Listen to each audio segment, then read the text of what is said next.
வணக்கம், நான் உங்கள் Aadhira. Welcome to Aadhira audio books. ராதையை கண்டு கொண்ட கண்ணன் சீசன் 3 சாப்டர் 50 என்ன நடந்ததுன்னு பார்க்கலாம் வாங்க. நான் உண்மையைத்தானே சொல்கிறேன் கியாஷ். அப்பா இன்றைக்கு ஃபோன் பண்ணியிருந்தார்கள். உடனே கிளம்பி வீட்டிற்கு வர சொன்னாங்க. ஆனால் நான் அவரது வார்த்தையை கேட்காமல் இப்போது என்ன செய்து கொண்டிருக்கிறேன்? I know the weight of his words என்று கவலை தோய்ந்த முகத்துடன் பேசினாள் ராதிஷா. பொய்தான். அவள் தந்தை கிருஷ்ணன் அவளுக்கு ஃபோன் செய்யவும் இல்லை, அவளை வீட்டிற்கு வரச் சொல்லவும் இல்லை. கிருஷ்ணன் தான் அவள் வீட்டை விட்டு சென்ற நாள் முதல் இன்று வரை ராதிஷாவிடம் ஒரு வார்த்தை கூட பேசவில்லையே. ஆனால் ராதிஷாவிற்கு இதை தவிர வேறு வழி தெரியவில்லை. அவனிடம் ஒரு வார்த்தை கூட சொல்லாமல் கிளம்பியதற்கு கண்டிப்பாக கியாஷை அவள் சமாதானப்படுத்தியே ஆக வேண்டும். அதற்கான ஒரு ஆயுதமாக அவள் தந்தையை பயன்படுத்தி கொண்டாள். கியாஷ் ராதிஷாவின் கண்களை நேராக பார்த்தபடி, திஷா, நான் உன்னை எங்கும் செல்ல அனுமதிக்கப் போவதில்லை. உனது தந்தை கிருஷ்ணன் அவரே இங்கு நேராக வந்து உன்னை என்னிடமிருந்து பிரித்துச் செல்ல நினைத்தாலும் நான் அதற்கு விடப்போவதில்லை என்று கூறிய கியாஷ் அவளது நெற்றியில் மென்மையாக முத்தமிட்டான். கியாஷ் என்றாள் ராதிஷா. திஷா, நீ ஏன் என் பக்கத்திலேயே இருந்து எனக்கு துணையாய் இருக்கக்கூடாது என கேட்டான் கியாஷ். அவன் அவளது நல்ல முடிவை கேட்க ஆவலாக இருந்தான். பல வருடங்கள் அவனுக்கென்று யாரும் இல்லாமல் தனியாகவே வாழ்ந்து விட்டான். அவன் மேல் உயிருக்குயிரான அன்பை செலுத்தும் ராதிஷாவை அவன் வாழ்க்கையில் எந்த சூழ்நிலையிலும் யாருக்காகவும் விட்டு கொடுக்க அவன் தயாராக இல்லை.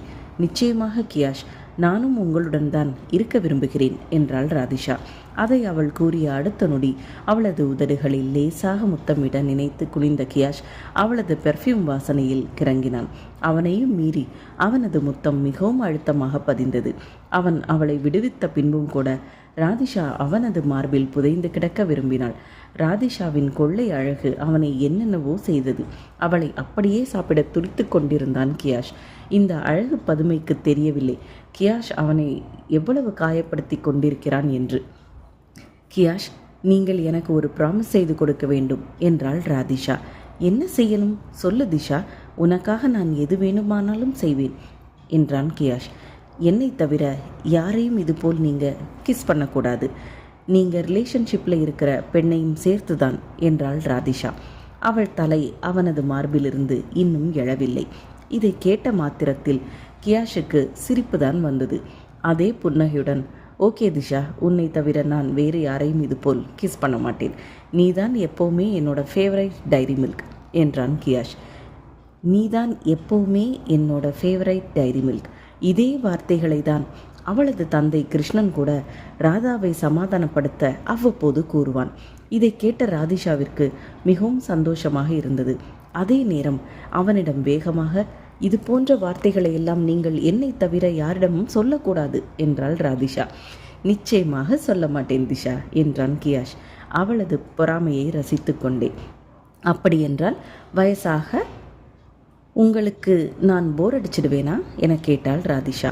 எனக்கு வயசாக ஆக உனக்கு நான் போர் அடிச்சிடுவேனா என்ற அவளது கேள்வியை அவளுக்கே திருப்பினான் கியாஷ். இல்லை இல்லை, என் வாழ்நாள் முழுவதும் இதே போல் உங்கள் கைக்குள்ளே இருக்க தான் நான் ஆசைப்படுறேன் என்றாள் ராதிஷா. அதே தான் நானும் சொல்கிறேன்.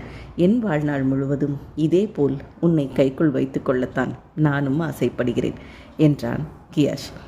இவர்கள் இருவரும் காதலில் மூழ்கியிருந்த அந்த நேரம் ஷில்லாங் நகரத்தின் மையப்பகுதியில் அமைந்திருக்கும் அந்த பார், பிரைவேட் ரூம் டேபிள் அமைதியை கலைக்கும் வண்ணம், ராதிஷா விஷயத்தில் நாம் சர்வேஷிடம் உதவி கேட்கலாமா என கேட்டான் ஆதவன்.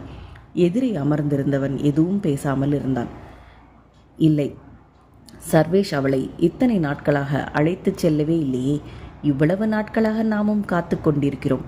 என்ன முடிவில் அவன் இப்படி இருக்கிறான் என்று ஒன்றும் புரியவில்லையே என்றான் ஆதவன். தீவிரமான யோசனையில் எதிரே அமர்ந்திருந்த ராமன் கையில் இருந்த கோப்பை காலியானதை உணர்ந்து மீண்டும் அதில் மதுவை ஊற்றினார். கிருஷ்ணனின் சாம்ராஜ்யத்தின் இளவரசியான ராதிஷாவின் விருப்பம் இல்லாமல் அவளை இங்கிருந்து அழைத்து செல்ல யாராலும் முடியாது. அதற்காகத்தான் சர்வேஷ் அமைதியாக காத்து கொண்டிருக்கிறான். அவளை வீட்டிற்கு அழைத்து செல்வது என்பது கிருஷ்ணனுக்கு மிகவும் சாதாரணமான விஷயம். கிருஷ்ணன் பொக்கிஷமாக நினைக்கும் அவனது மகள் ராதிஷாவின் மேல் எந்த சூழ்நிலையிலும் அவனது விருப்பங்களை திணிக்க மாட்டான். மகள் வெளியே கஷ்டப்படுகிறாள் என்று தெரிந்திருந்தாலும் அவளது விருப்பத்திற்கு மாறாக அவளை அழைத்து வர விரும்பாமல் சர்வேஷை துணைக்கு இருக்கத்தானே அனுப்பியிருக்கிறான் கிருஷ்ணன் என்று எனக்கு தோன்றுகிறது என்றார் ராமன். இந்த 10 வருடங்களில் கிருஷ்ணனின் சாம்ராஜ்யம் பல மடங்காக வளர்ந்திருக்கிறது.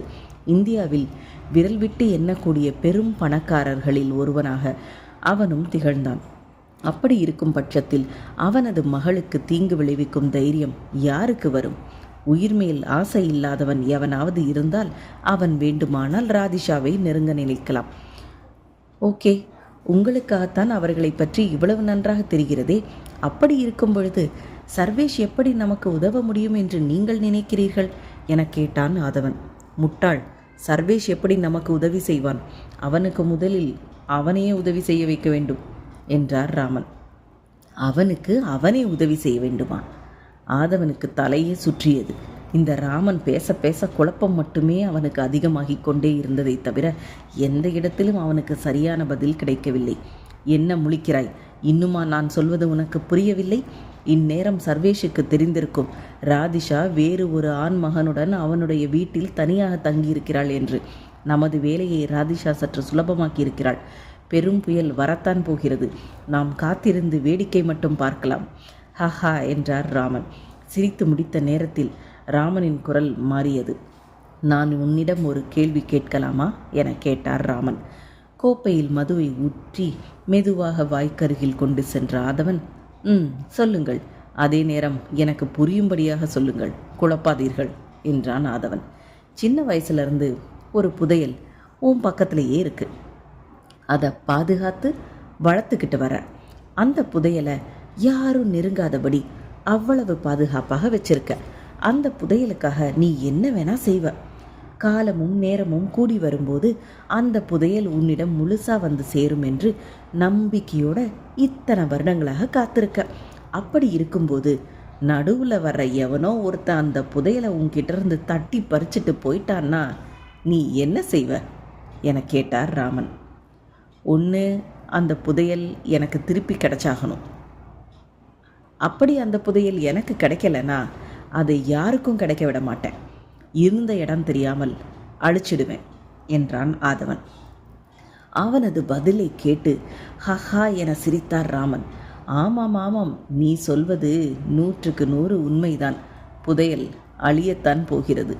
நமது கையால் அல்ல, சர்வேஷுடைய கையால் என்ன சொல்லிக்கொண்டே கைகளை தலைக்கு மேல் தூக்கி தட்டி கொண்டே சிரித்தார் ராமன். இந்த லவ் ஸ்டோரியில் அடுத்து என்ன நடந்ததுன்னு நெக்ஸ்ட் எபிசோடில் பார்க்கலாம். பாய் வியூயர்ஸ்.